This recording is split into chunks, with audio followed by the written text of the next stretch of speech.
Okay, if you're new here, I'm Joel. I'm one of the leaders in the church, and we have teaching from the Bible every week. We have been for a while now in the book of Nehemiah. It's, I guess, about a third of the way through the Bible, and we're in chapter 11 today. It's a long chapter. I'll actually read bits of it. Some of it is lists of names, and we make a point sometimes of reading them, but other times, for the sake of time, we can skip a few. But so I want to read some of the key verses to give you an idea of what's going on in this part of the Bible. Now the leaders of the people lived in Jerusalem, and the rest of the people cast lots to bring 1 out of 10 to live in Jerusalem, the holy city, while 9 out of 10 remained in other towns. And the people blessed all the men who willingly offered to live in Jerusalem. These are the chiefs of the province who lived in Jerusalem. But in the towns of Judah, everyone lived on his property in their towns. Israel, the priests, the Levites, the temple servants, and the descendants of Solomon's servants. And in Jerusalem lived certain of the sons of Judah and of the sons of Benjamin. Now I'm going to skip down to verse 19. The gatekeepers, Akkub, Talmon, and their brothers who kept watch at the gates were 172. And the rest of Israel and of the priests and the Levites were in all the towns of Judah, everyone in his inheritance. But the temple servants lived in Ophel, and Zichar and Gishpa were over the temple servants. Verse 22, the overseer of the Levites in Jerusalem was Uzzi, the son of Bani, son of Hashabiah, son of Mattaniah, son of Micah, of the sons of Asaph, the singers over the work of the house of God. For there was a command from the king concerning them, and a fixed provision for the singers, as every day required. And Pethahiah, the son of Meshazabel, of the sons of Zerah, the son of Judah, was at the king's side in all matters concerning the people. Some people refer to the story the Bible tells as a tale of two cities. And you can see it that way. That's one way to understand it. The story of the city of this world and the city of God. City of this world, on the one hand, that's humankind's society, culture, communities, human life without God, without reference to God. Sometimes the Bible refers to the city of this world as Babylon. Okay, that was actually a place. You can go there now where it would have been built, but it's really a code word as well for all of the structures of society, all of the civilization that man builds independently of God. And then on the other side, you have the story of the city of God, God's alternative city, God's plan to build his community, his society through history. And that's a theme that comes all the way through the pages of the Bible. In fact, what happens in the Old Testament is one specific city, Jerusalem in Israel, becomes really the kind of focus of all of the hopes for the world, for the future of the world. It becomes seen as God's city, God's capital city on planet Earth. And you can see as we read just now in verse 1 even, it talks about Jerusalem, the holy city. It's not just any city, it's the holy city. It's God's city, sometimes called Zion. That's the word.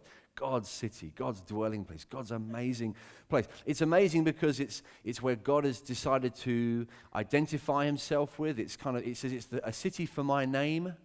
In other words, his reputation kind of stands or falls according to Zion. And it's a place for justice. It talks in the Psalms, the great hymn book of the Bible, about a king who will reign from Zion and bring justice to the nations. He'll set forth his scepter and see that justice and righteousness is done because he's the great king of Zion. And then also it's a place from which God's righteous law is made known. So you get places like in Micah chapter 4, Isaiah chapter 2, which say the law will go out from Zion, the word of the Lord from Jerusalem, to judge between nations and settle disputes and bring an end to bloodshed and war. Zion, Jerusalem, God's city, has got an amazing destiny. It's the place that's destined to bring in the goodness and the blessing and the peace and the mercy and the justice of God to the world. And then you start reading and you think, how can that all come from one kind of town in the Middle East? Surely that doesn't work. It doesn't fit into one place. And then when you get to the New Testament, Jesus, he actually uses the Zion idea. He takes the concept of the city of God, and in Matthew chapter 5, he refers to his people this way. So let's just look at the screen. You are the light of the world. He's talking here to not the people of Jerusalem necessarily. Some of them might have come from there, but some of them came from all over the place. He says, you. What's the you? It's Jesus' people. Jesus' followers. If you're a follower of Jesus here, this is about you. He says, you are the light of the world. A city set on a hill cannot be hidden. Nor do people light a lamp and put it under a basket, but on a stand. And it gives light to all in the house. Let your light so shine before men that they may see your good works and glorify your Father who is in heaven. What's he saying? He's saying, right, okay, all the things that you've heard said about the city, Zion, Jerusalem, God's city, I want you to see that as you now. That's who you are. What, us? Yeah, you. Why? What's special about us? We don't even the first thing about town planning and local government. And what's the deal? He said, no, you are my people. That's the deal. That's it. You're my people. You're the people of God. That's it. You're the city of God. And then you keep reading, and you get to the very end of the Bible, literally the last page. It describes the ultimate destiny of the city. It talks about this new Jerusalem coming down from heaven like a bride prepared for the groom, like a radiant, spotless bride. This is an awesome theme. You read the Bible, you get the understanding that God's plan all through history, from before the beginning of time, God's plan has been to have a people who are devoted to him in that beautiful, faithful, pure way that a bride is devoted to her groom on her wedding day. Given over to him together to say, we are your people. We shine for you. We're radiant for you. The bride of Christ, the city of God. And you might say, well, where is it then? Where is the city of God? Well, look around you. It's his people. And it means that his city spreads globally. It doesn't get located anymore in one place. It's wherever. Jesus said to a lady in John chapter 4, the time's coming, has now come, when God's people will worship him, not in this mountain or that mountain, but in spirit and in truth. Anywhere where people know Jesus by the Holy Spirit, where they know him in their hearts because God's woken them up inside. So you might think today, I've come to church because I've heard a little bit about this church. I'd like to know what Christianity is. Presumably it means you have to do certain things and behave a certain way and perform certain rituals and keep certain rules. The truth is, no, it's not really about stuff that you do. It's something that happens to you. It's something that happens on the inside of you. It's like you wake up, a light goes on. You see properly for the first time. And Jesus is saying to this lady in John chapter 4, those who worship him will worship him in spirit and in truth. There's a revelation. There's something they just suddenly understand. God's real. He has a son, Jesus, and I live for him. He's the one I was made for. And when that happens to you, you have become part of the city of God, wherever you live, whether you live in Jerusalem or whether you live, I don't know, in Ditchling or Timbuktu or Buenos Aires or Paris or wherever. You're the city. You're part of the city. Now, the thing that you notice as well as you read through the book, you get to places where the churches start to get established, that the followers of Jesus begin new churches, new outposts, if you like, of the city. New little pieces of the city get placed in different places. What you'll notice is that they tend to go to the cities, the existing cities, the cities of this world. It's like they deliberately choose to set up little mini cities of God within the cities of man. It's like kind of putting cuckoo's eggs in the nest. It's like kind of saying, we're going to put right in here, in Ephesus or Corinth or Rome. These are all famous ancient cities of the time. We're going to plant a little Jesus colony in this city so that when people see the people of the church, they see a version of themselves, but different because they've got Jesus in the middle of their lives. They're building their lives not on the principles of this city, this passing city of man that chases after money and sex and power for all the wrong reasons, but we are basing our lives on Jesus, on Him and Him alone. And because of that, we look the same on the outside. Maybe we look just the same as everyone else in the city. But within, and as people get to know us properly and see our community, see the way we love one another, see the way we conduct our lives and our behavior, they see a version of themselves which could be if only they turn their lives over to God. They'll see when they look at the church, they'll see, well, these people are just like us, but they've got something else. They know God. I want to know that God as well. They deliberately targeted the key cities in which to plant these churches. And there's lots of reasons for that, but when you think about it, it's kind of one of the obvious ones is that if you reach the key cities, you kind of reach the whole world.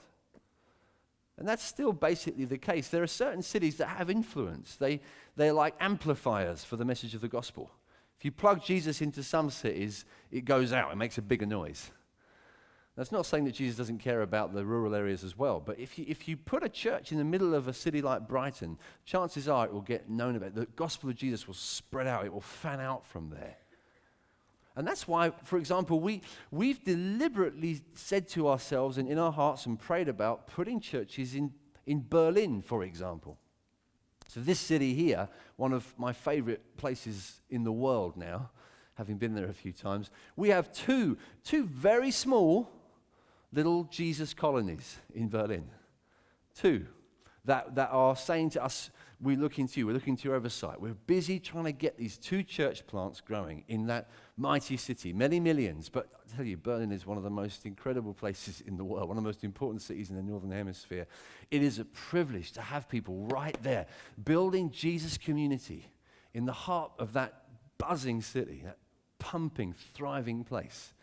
Because we know if we reach that place, we will reach way beyond it as well. It will just fan out. It will just go out from there and all across it and all around it. And think of all the things about Berlin that make Berlin Berlin. All the, just the music and the digital industries and the creativity and the industry and the commerce, all kinds of stuff, the education institutions, loads of stuff that happens there that if you put Jesus right in the heart of it, it will have huge impact on society. So we deliberately target such places. It's the same with Amsterdam. Amsterdam is just a tiny, short little flight away in one of the countries most close to us. And this year, Matt and Joe Simmons, who lead the Shoreham 9 o'clock service, they're flying with their 4 daughters to the heart of this beast of a city. And Amsterdam is an amazing place. And that's where we as a church have the privilege of pitching up a flag saying, we want to stamp something in the ground here for Jesus. We want to plant a new community. We want to put the city of God within the city of this world. We want to put it there in the face of the world. We want to show off to the world in the right sense how good Jesus is, how different He makes your life, how much He transforms your heart and your community and your family and your marriage and what He does to life to make it purposeful and eternally meaningful. People will hear the message of the gospel through sermons and they'll read it in the Bible. When they see it in a community, it has tremendous impact.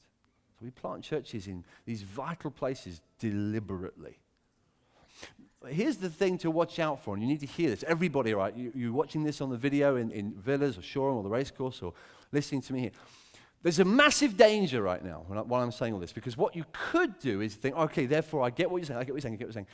We are sending missionaries to those cities because that's the mission field out there. You showed us some pictures, Berlin, Amsterdam, that's presumably the mission field. Good for them. Good for those die-hard, upstanding, impressive, expert Christians, the hardcore Christians. Well done, those people. Well done, Matt and Joe Simmons. Well done, Neville and Sue Jones, who are in Berlin at the moment. Well done, that's excellent for you. You're on mission while I'm in Brighton. And, it's nice to send you. Here we are in our more established church.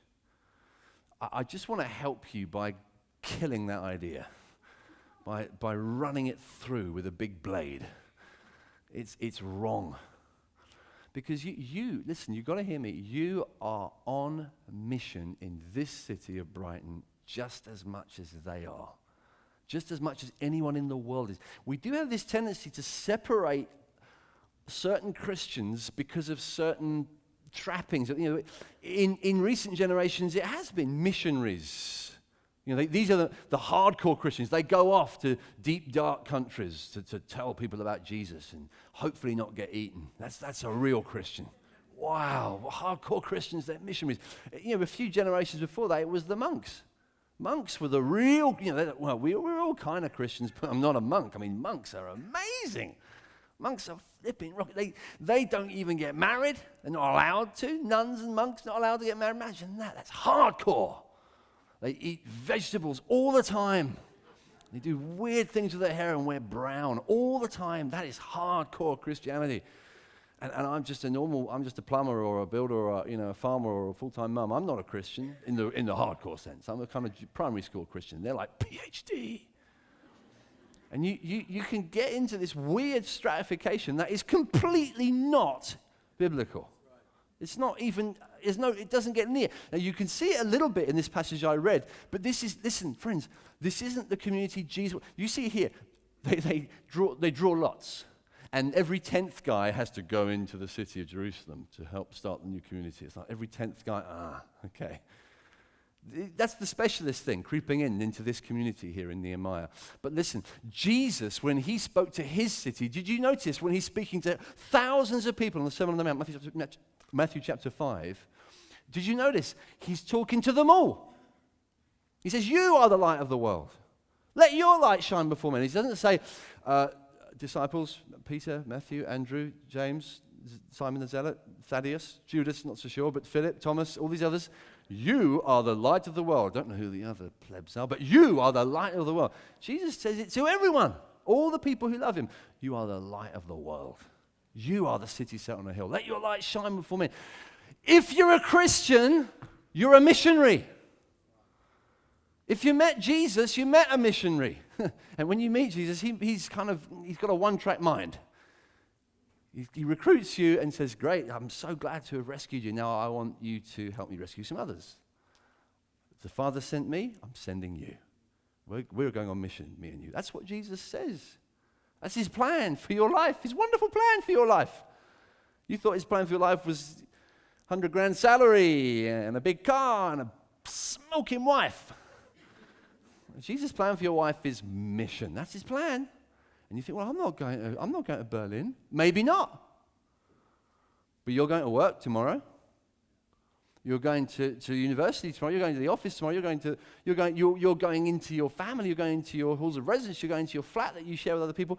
You're going into Brighton tomorrow, or Shoreham, or East Brighton, or Hove. You're going into the city as God's city. You're going on mission. It's who you are now. As much as these brave, intrepid first few people into the new walls of Jerusalem. We're going into this new place. We've just stepped the walls up. Feels a little bit small, feels a little bit rickety, but we trust that there's some purpose to it. It's so easy, guys, to think we don't need to bother in Brighton. We've got it lit. We've got a building, for goodness sake. I thought that. I grew up in this church. I planted this church in 1979. When I was 4 years old. My dad thought he planted it, but I was actually making all the decisions and leading it from my pram, my evil lair, the pushchair. So I planted this church in 1979 and then moved away, and then God surprised me. I thought I was going to go overseas because that's where mission happens. I had a plan. We'd announced it. We'd planned it. My wife and I were expecting to go over to Johannesburg. And then God surprised me, shocked me, 2005, and spoke to us about coming back to Brighton. I thought, why? Why would I? What's the point? Brighton's been reached, right? It's a church of hundreds of people in Brighton. Hundreds of people. I mean, maybe with a few other good churches in the city, maybe 1,000 or a few thousand Christians. Maybe 5, 6, 7, 8, 9, 10, maybe a good Sunday. Maybe 7, 8,000 Christians in church in Brighton and Hove area on a good Sunday. On a really good Sunday. That's pathetic. It's tragic. It's awful. I mean, I'm using silly words for something that's actually very serious. The whole conurbation, if you include every satellite town, about 500,000 if you really think about it. 500,000. A few thousand that might know Jesus. I thought, well, we've got Brighton Sus, we've got a big church there. No, we haven't. I want you to see, we haven't started. The guys maybe in Shoreham, they know this, all right? The guys starting at 4 o'clock at the Villas, they know this. The guys starting at 7 o'clock in Shoreham. The guys at the racecourse, they know, okay, this feels new. I think us in New England don't get it. But I'd really like the whole church to get it. We need to get this. We are on mission. We're just as on mission as these 10% that go into the Jerusalem city and say, okay, we'll start. And it's a huge challenge. It's a huge risk. It's very difficult to be the city of God within the city of man. Wow. Oh man, it's difficult. Let's be honest. It's difficult for a few reasons. Let me give you 3 really quickly. First of all, it's difficult because we are impatient, right? We're just impatient by nature. We want things to go well now. We want success now. We want to feel like our team is winning for once. That we're getting through to the Premiership, for example. We want progress quick. We want to see it. We want to look at charts and bar charts and lines. And we want to see progress. And if we don't see it, well, I'm quitting. Tired of this. I only like being involved in things that grow fast and have impact quick and look impressive and sexy and big and powerful in the eyes of the world.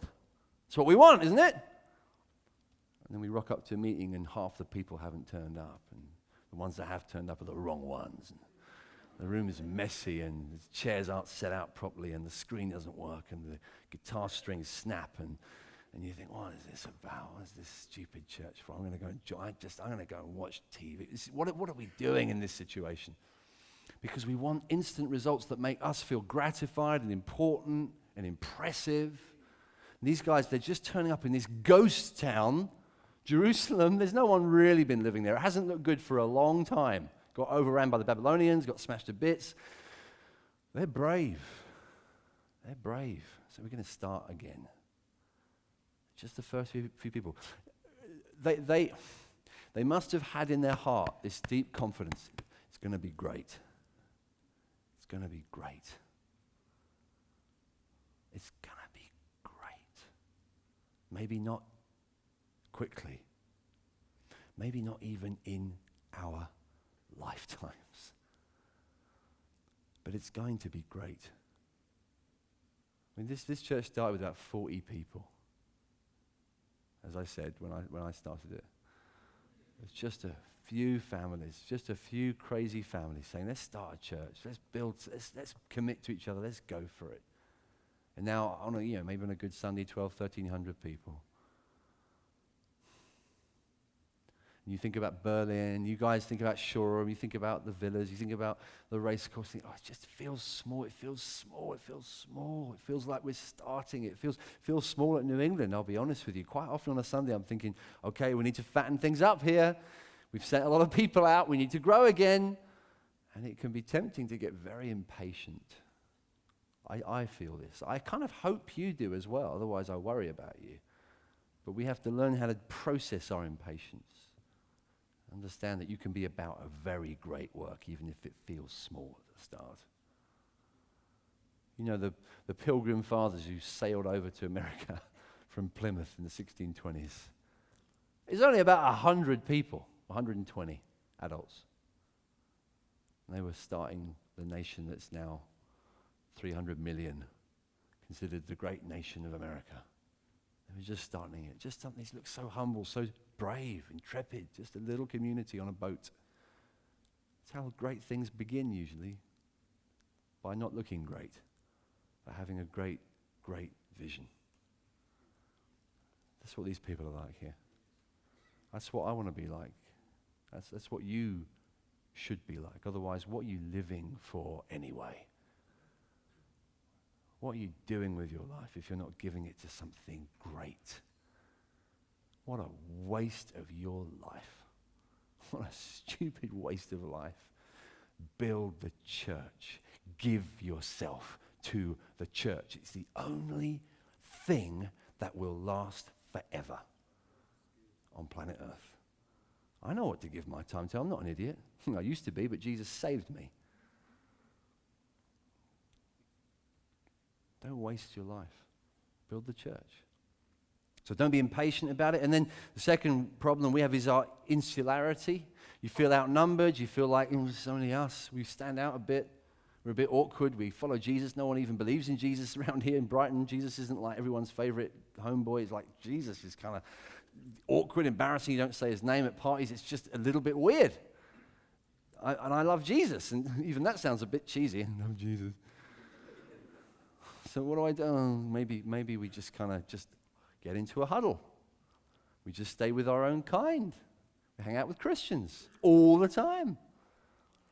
And we pretend that we're changing the city. When actually we're just having Christian meetings. It's insularity. You can get away with that. You can, trust me. I'm good at that. I'm good at great meetings. It's good, it's important, but it's not the same thing as what I'm talking about. It's not the same thing. Jesus wants a city in the city.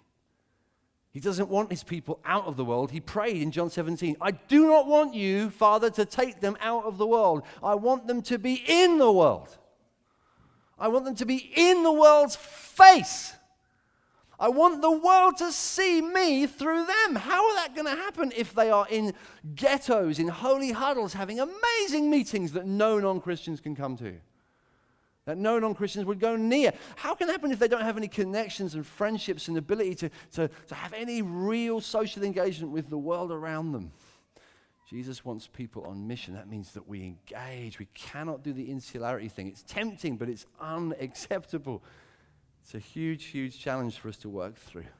It's a bit like, when people used to try and blow up huge rock boulders when they were building railroads or railways in the 19th century. They'd get to big hills and they think, how do we get through this? If we want to get a flat bit of land to put the railway through here, we need to blow it up.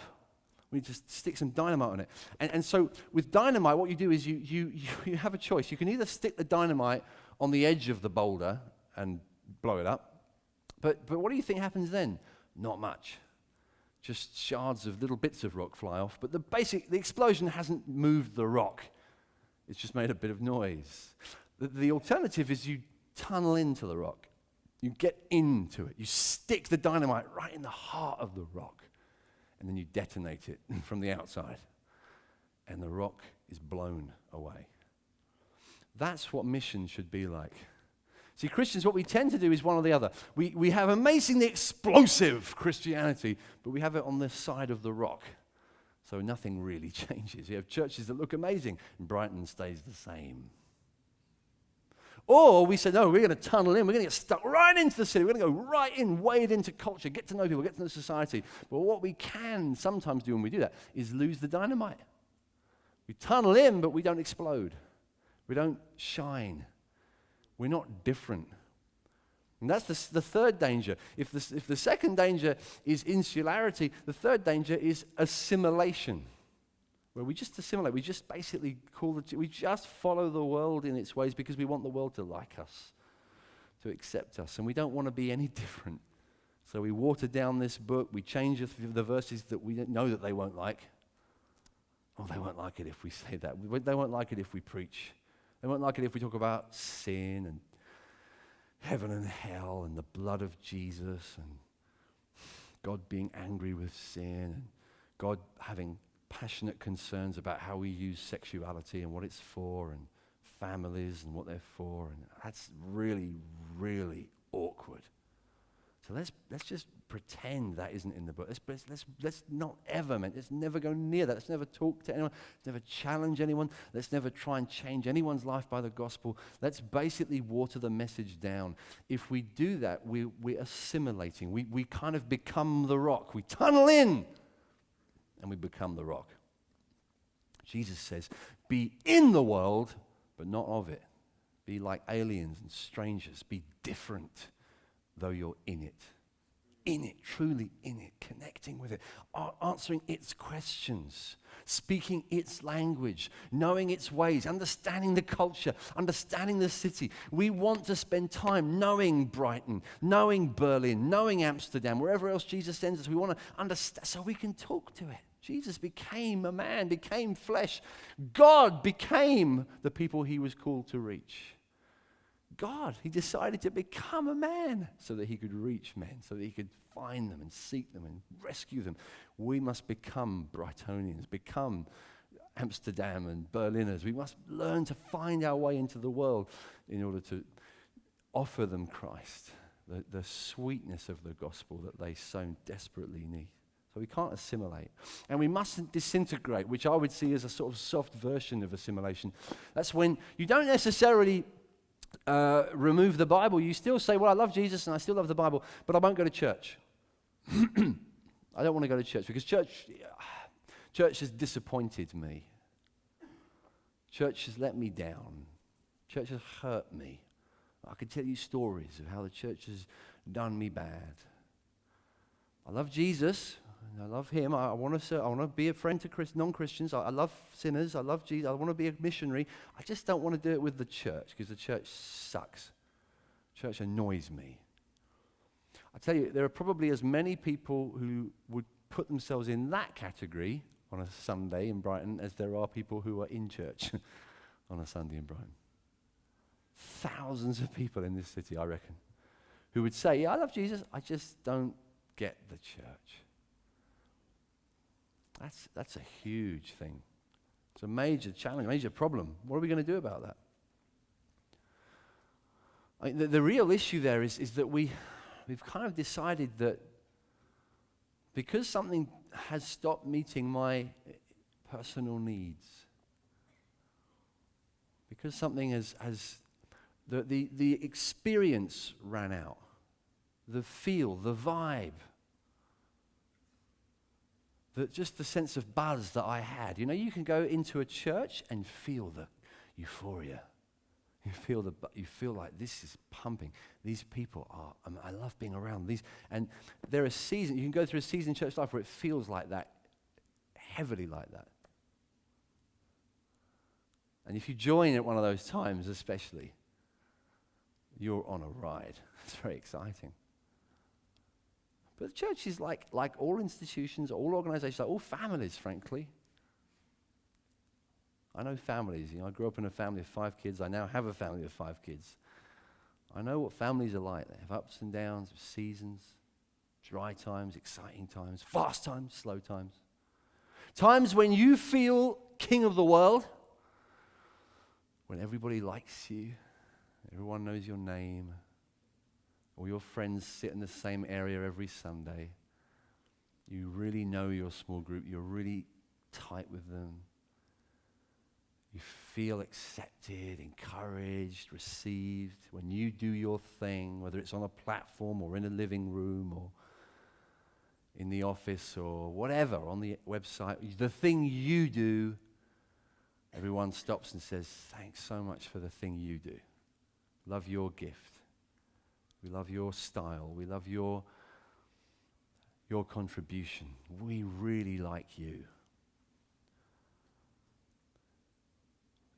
The thing is, during those times, you tend to think that you personally are growing. You're spiritually growing. That's when you're getting big spiritually. The actual truth is probably the reverse. Probably when you're caught up in the feel-good factor, you are not growing that much. I won't say you're not growing at all, because who am I to say that? I don't know. But when I read this book, I notice the way God tends to grow people. And there's very little feel-good factor. The way God really develops strong pillars in the church. Men and women who take punches, who push through, who persevere, who build cities, who stay in Jerusalem and make it a great city again. Those people go through months, years, maybe decades, where no one encourages them, no one thanks them, no one barely recognizes them. They walk through strong times, tough times, where the tide is against them, where no one sometimes even understands what they're feeling, how sad they are, that the church isn't what it used to be, that it's not how I like it, and my favorite experience hasn't happened for a while, and my favorite song hasn't been played for months. And my kind of meeting just doesn't seem to be the way we do meetings here. And we walk through it, and we think, is this, oh man, this doesn't meet my needs. This doesn't say, I'm not having an experience here. It therefore cannot be right. I want to ask you, where did you get that logic from? Have you read this book? Have you noticed that God calls us to faithfulness? To faithful seasons of obedience, long seasons of obedience in the same direction. Where you say, I just know it's not about me. That's all I know. Jesus said, love one another. Do you notice he said it a few times? In fact, sometimes he said it a couple of times in the same paragraph. Love one another. And a new command I give to you. Love one another. Okay, sounds like a record scratch. Just okay, fine. He's making a point, perhaps, possibly, do you think?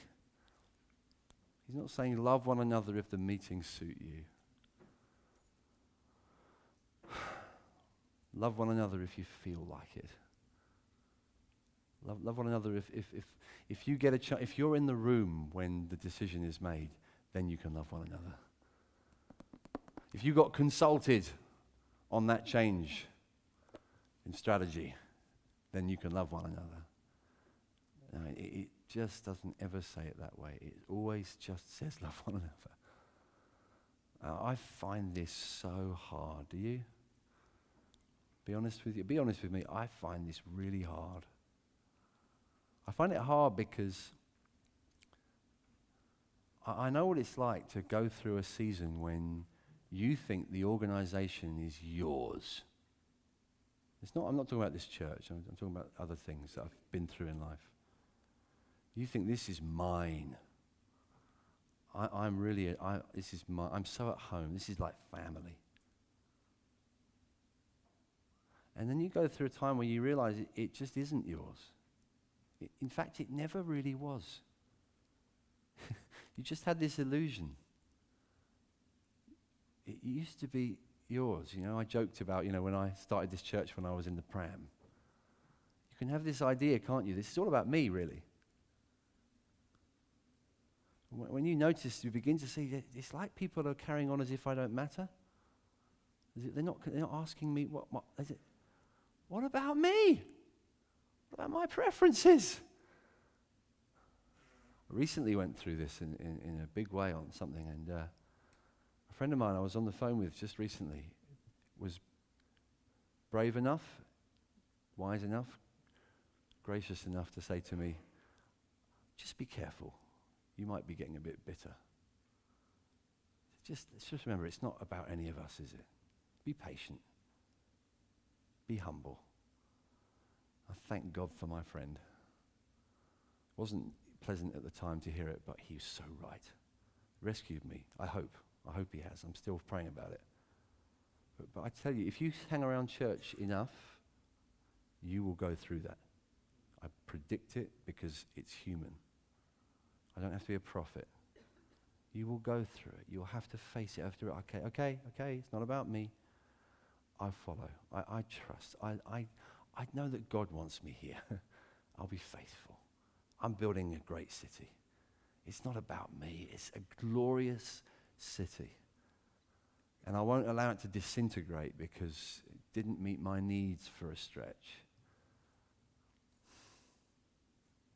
Maybe for a while, maybe for a few months. It's like that. If you've got a great project going, it will take time. I've had projects where I've thought, when is this going to come to an end? You ever had builders in the house?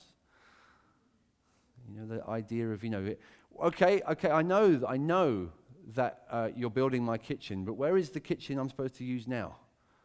Well, it's kind of that square foot you're standing in. That's your kitchen right now.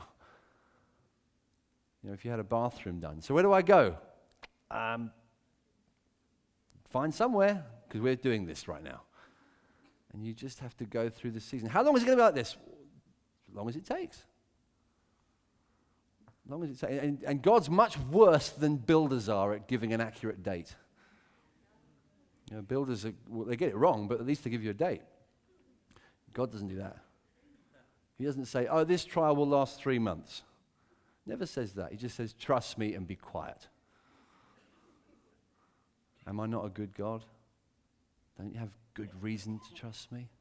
Don't you know that I'm for you? Don't you know that my plans for your life are way better than your silly ones?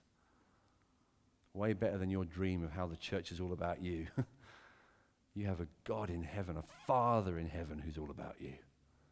Who needs the church to be all about them when they have a Father who can't stop thinking about them, who bores everyone at parties with pictures of you on his iPhone? This is my kid. Have you seen my kid? That's what he's like with you. If you know Jesus, he cannot get over you. Why would you be so concerned that other people build you up all the time?